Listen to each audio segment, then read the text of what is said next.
जय हिंद साथियों। आज के इस वीडियो में हम लोग बात करेंगे बिहार सिविल कोर्ट की जो भर्ती आई हुई है उसके प्रैक्टिस सेट के बारे में। आप सभी जानते हैं कि बिहार सिविल कोर्ट में कोर्ट रीडर, क्लर्क और प्यून का भर्ती आया है और आप सबों का बहुत दिन से कमेंट आ रहा था कि सर बिहार सिविल कोर्ट का तैयारी करवाइए, बिहार सिविल कोर्ट की क्लास स्टार्ट कीजिए। तो आज से डेली हम लोग क्लास करेंगे, रोज़ आपको प्रैक्टिस सेट मिलेगा बिहार सिविल कोर्ट को लेकर, जिसमें हम लोग जीके जीएस के टॉपिक को कवर करेंगे। तो अगर आप बिहार सिविल कोर्ट में इस बार सिलेक्शन लेना चाहते हैं तो आप सभी इस वीडियो में शुरू से लेकर अंत तक बने रहिएगा। चलिए वीडियो को स्टार्ट करते हैं। आज का पहला क्वेश्चन है, निम्न में से कौन मोनोसैकेराइड कार्बोहाइड्रेट नहीं है? सभी लोग फटाफट जवाब कमेंट बॉक्स में कमेंट करेंगे। एक का अगर आप ऑप्शन सी सुक्रोज बता रहे हैं तो आपका बिल्कुल सही जवाब है। निम्न में से कौन मोनोसैकेराइड कार्बोहाइड्रेट नहीं है? तो सुक्रोज है। तो एक का ऑप्शन सी बिल्कुल राइट आंसर हो जाएगा। देखिए आपके सिलेबस के अकॉर्डिंग जो क्वेश्चन आपके एग्जाम में पूछे जाएंगे, क्योंकि सिलेबस 2022 में कुछ अलग है, इसलिए बिल्कुल सिलेबस के अकॉर्डिंग ही आपको क्वेश्चन करवा रहे हैं ताकि डायरेक्ट आपके एग्जाम में देखने को मिल जाए। 2 नंबर प्रश्न है, किस शैली में प्रसिद्ध गया स्थित विष्णुपद मंदिर बना है? किस शैली में प्रसिद्ध गया स्थित विष्णुपद मंदिर बना है? सही जवाब कमेंट बॉक्स में कमेंट करेंगे। 2 का अगर आप ऑप्शन बी नागर शैली बता रहे हैं तो आपका बिल्कुल सही जवाब है।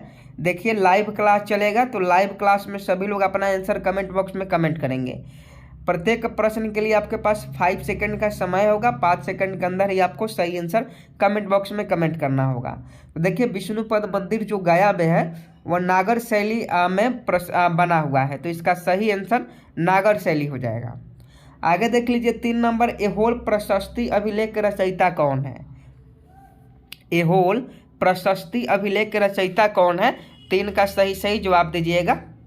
अगर आप ऑप्शन डी रवि कृति बता रहे हैं तो आपका बिल्कुल सही आंसर है। एहोल प्रशस्ति अभिलेख रचयिता जो है वो रवि कृति जी हैं। नेक्स्ट प्रश्न देख लीजिए 4 नंबर, सतलज और काली नदियों के बीच स्थित हिमालय के भाग को किस नाम से जाना जाता है?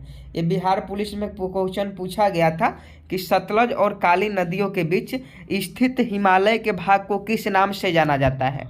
तो 4 का सही जवाब बताइएगा।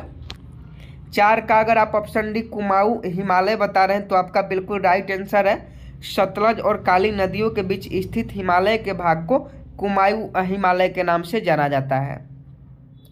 नेक्स्ट प्रश्न का सही जवाब दीजिएगा। द्वितीयक प्रदूषक निम्नलिखित में कौन सा है? आपको बताना है कि द्वितीयक प्रदूषक निम्नलिखित में कौन सा है। 5 का देखिए ऑप्शन ए हो जाएगा स्मॉग। अगर आप बता रहे हैं तो आपका बिल्कुल राइट आंसर है। द्वितीय प्रदूषक निम्नलिखित में से स्मॉग होता है। Smog will be right answer. आगे देख लीजिए क्वेश्चन इंपॉर्टेंट है तो याद रखिएगा। बंधुआ मजदूरी व्यवस्था का निराकरण संविधान के किस अनुच्छेद से संबंधित है? तो इसका सही जवाब कमेंट बॉक्स में कमेंट करेंगे। देखिए अगर आप बिहार सिविल कोर्ट में इस बार सिलेक्शन लेना चाहते हैं तो आप सभी हमारे साथ जुड़ जाइएगा, चैनल को सब्सक्राइब करके रखिएगा और डेली आपको क्लास मिलेगा, प्रैक्टिस सेट मिलेगा, जिसमें जीके जीएस के जितने भी महत्वपूर्ण क्वेश्चन है जो आपके नई सिलेबस पर आधारित है उसी को करवाएंगे।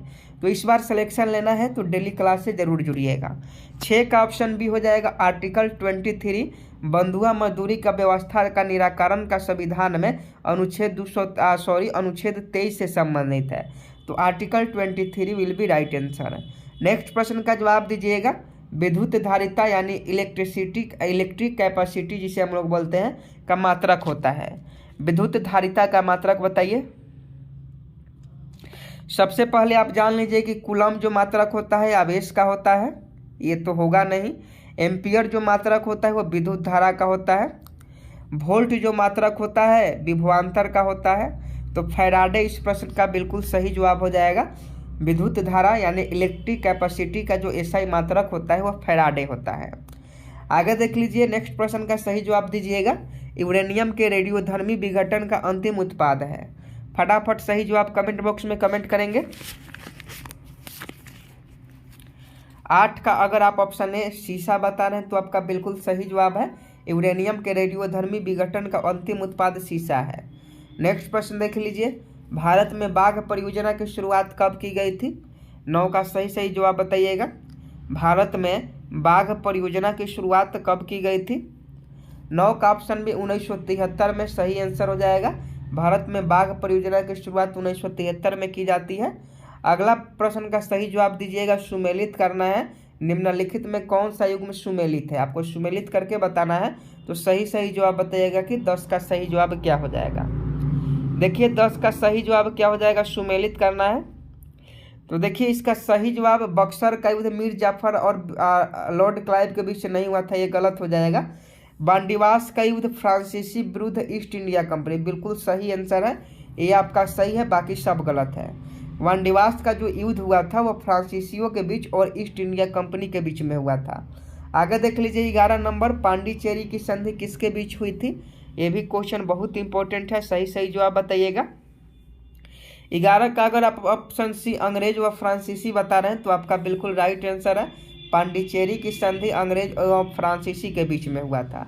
अगला प्रश्न देख लीजिए, the economic history of India में धन के निष्कासन के सिद्धांत की व्याख्या की गई है। इस पुस्तक के लेखक कौन है? पुस्तक का नाम है the economic history of India. तो 12 का देख लीजिए, इसका सही जवाब रमेश चंद्र दत्त हो जाएंगे। The economic history of India के लेखक रमेश चंद्र दत्त हैं। दूध निम्नलिखित में से किसका उदाहरण है?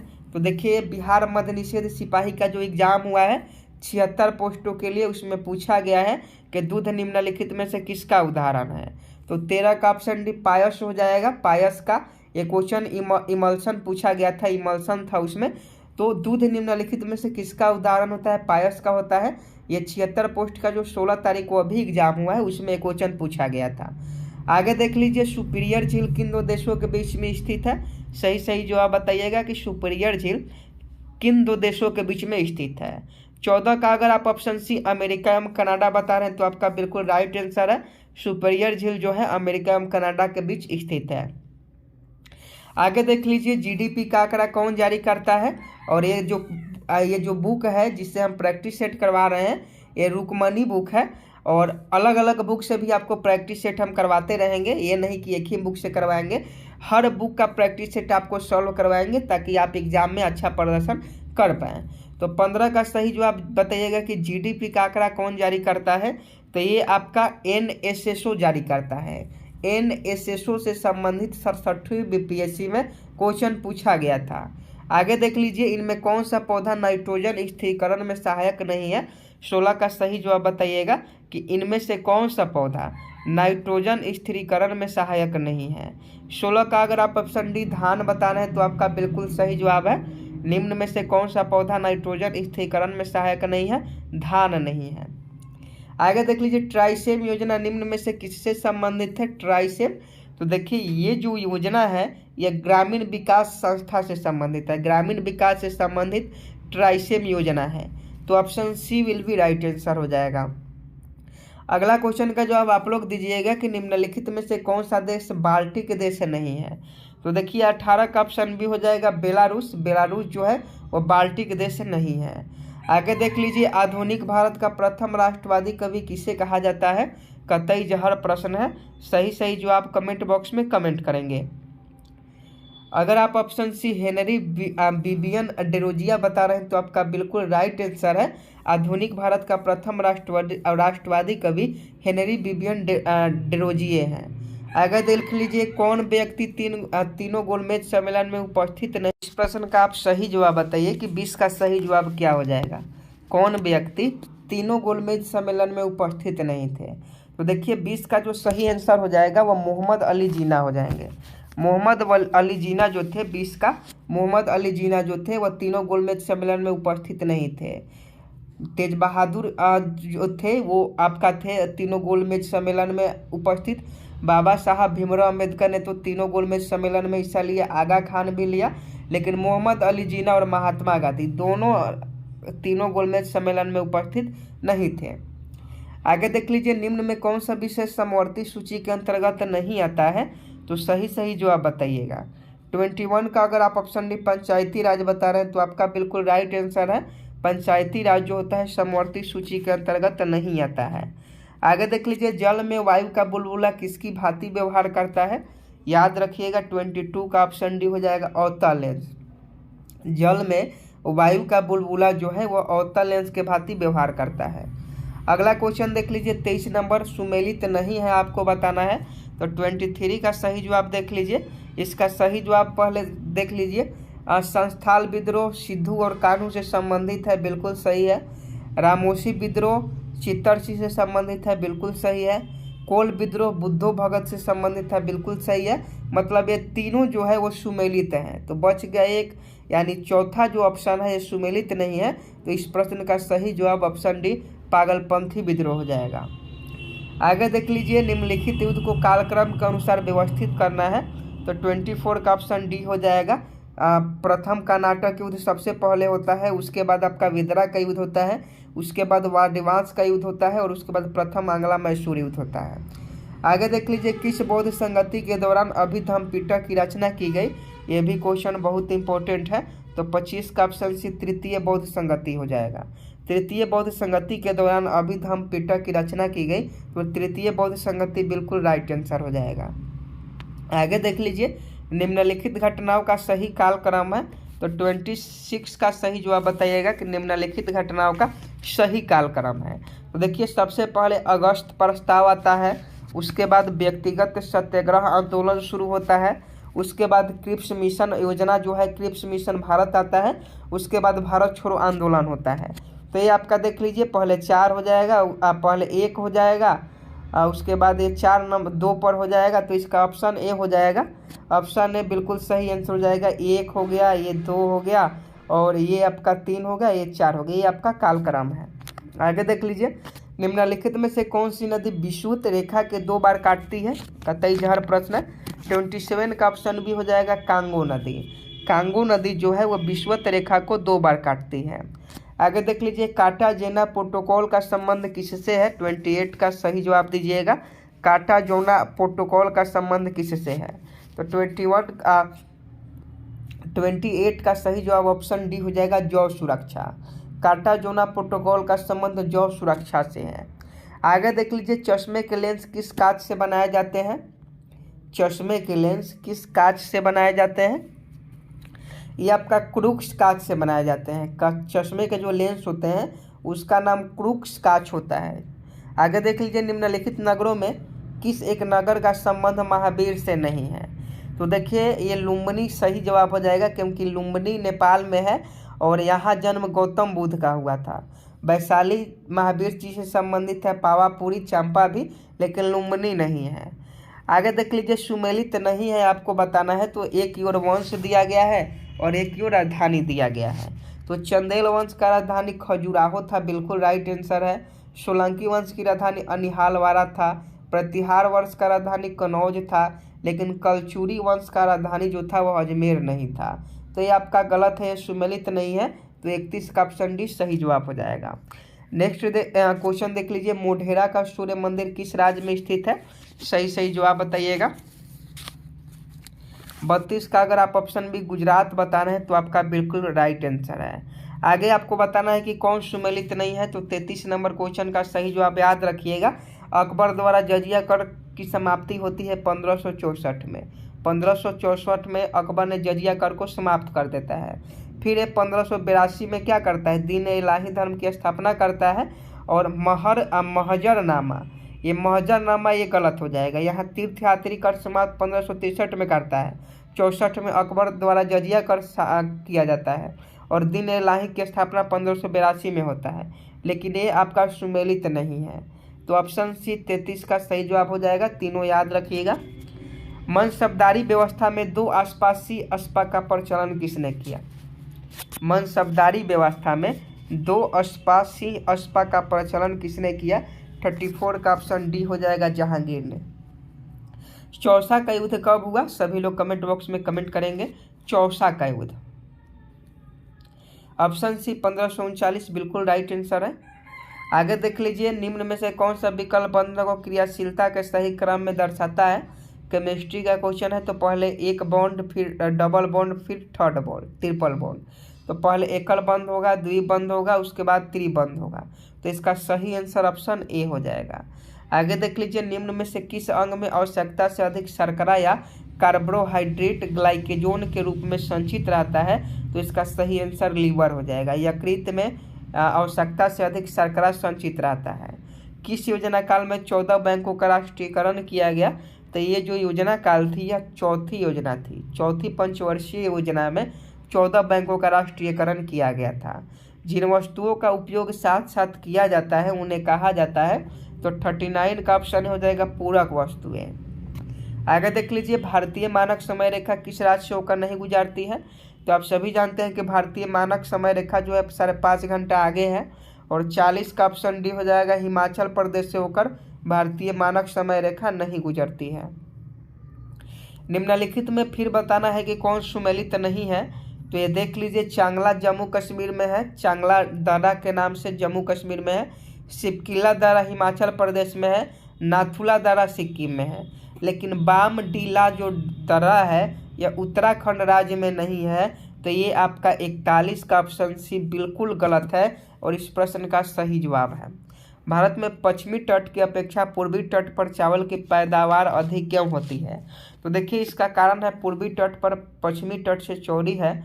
पूर्वी तट जो है वो पश्चिमी तट से चौड़ी है, तथा डेल्टा क्षेत्र है। डेल्टा क्षेत्र में खेती सबसे ज़्यादा होता है, आपको मालूम होगा। केंद्र और राज्य विधायी संबंध संविधान के किस भाग में उपबंध किए गए हैं? तो 43 का ऑप्शन भी याद रखिए, भाग 9 में, भाग 11 में। भाग 11 में केंद्र और राज्य विधायी संबंध संविधान के भाग 11 में है। आगे देख लीजिए, राष्ट्रपति पर महाभियोग की प्रक्रिया प्रारंभ करने के लिए कितने सदस्यों का हस्ताक्षर होना आवश्यक होता है? तो ये आपका जो सदन का आरोप लगाया हो, मतलब जिस सदन में आरोप लगाया हो उस सदन का 1/4 अगर लोग हस्ताक्षर कर देते हैं तो राष्ट्रपति पर महाभियोग की प्रक्रिया चालू हो जाती है। आगे देख लीजिए, निम्न में से किस परिस्थिति में किसी संसद की सदस्य की सदस्यता समाप्त हो जाती है? सही जवाब दीजिएगा, बहुत इंपॉर्टेंट है।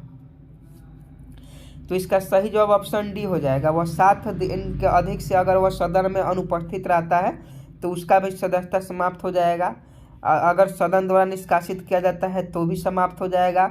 अगर उच्च न्यायालय के द्वारा चुनाव को अमान्य मान दिया जाए तभी उसका सदस्यता समाप्त हो जाएगा। आगे देख लीजिए, भारत के राष्ट्रपति को हटाया जा सकता है? देखिए, भारत को राष्ट्रपति को हटाया जा सकता है। तो भारत का जो राष्ट्रपति को हटाने की प्रक्रिया है वो आपका कौन कर सकता है? तो इसका सही आंसर बताइए, तो भारत के संसद के द्वारा। बिल्कुल सही आंसर, भारत के संसद के द्वारा राष्ट्रपति को हटाया जा सकता है। प्रश्न देख लीजिए, किस अनुच्छेद के अंतर्गत राज्य निर्वाचन आयोग का प्रावधान किया गया है? तो देखिए, इसका सही जवाब ऑप्शन सी अनुच्छेद 243 के में, अनुच्छेद 243 के अंतर्गत राज्य निर्वाचन आयोग की प्रावधान किया गया है। आगे देख लीजिए, किस संविधान संशोधन में पिछड़े वर्ग संबंधी आयोग का प्रावधान है? तो ये सही जवाब ऑप्शन भी हो जाएगा 102वें संविधान संशोधन के द्वारा। The history of the freedom movement in Bihar के लेखक कौन है? तो इसका सही जवाब आपका ऑप्शन भी हो जाएगा डब्ल्यू हंटर। डब्ल्यू हंटर जो है हिस्ट्री ऑफ द फ्रीडम के लेखक है। सॉरी, ये नहीं होगा, ऑप्शन भी गलत है। के दत्ता बिल्कुल सही जवाब हो जाएंगे। History of the freedom movement in Bihar के लेखक के दत्ता है। आगे देख लीजिए, मानव विकास सूची निर्माण निम्नलिखित में से कौन से जुड़ा हुआ है? तो इस प्रश्न का सही जवाब ऑप्शन डी हो जाएगा, अमर्त्य सेन। उम्मीद है कि आपको वीडियो पसंद आया होगा। देखिए, बिहार सिविल कोड के जितने भी परीक्षार्थी हैं जिन्होंने बिहार सिविल कोड का फॉर्म भर दिया है और चाहते हैं कि तैयारी करें, तो आप सभी तैयारी में जुट जाए, क्योंकि आपको बहुत कम समय दिया जाएगा। पूरा उम्मीद है कि दिसंबर तक आपका एग्जाम ले लिया जाएगा। तो बिहार सिविल कोड के जितने भी हैं लोग, वो सभी लोग चैनल को सब्सक्राइब कर बेल आइकन को प्रेस कर लेंगे, ताकि आने वाली सभी क्लास का नोटिफिकेशन आपको मिल जाए। और डेली आप क्लास में उपस्थित 10 बजे जरूर होइएगा। मिलते हैं नेक्स्ट वीडियो में। आप PDF आपको टेलीग्राम पर मिल जाएगा, तो टेलीग्राम से ज्वाइन कर लीजिएगा। मिलते हैं नेक्स्ट वीडियो में, तब तक के लिए जय हिंद, जय भारत।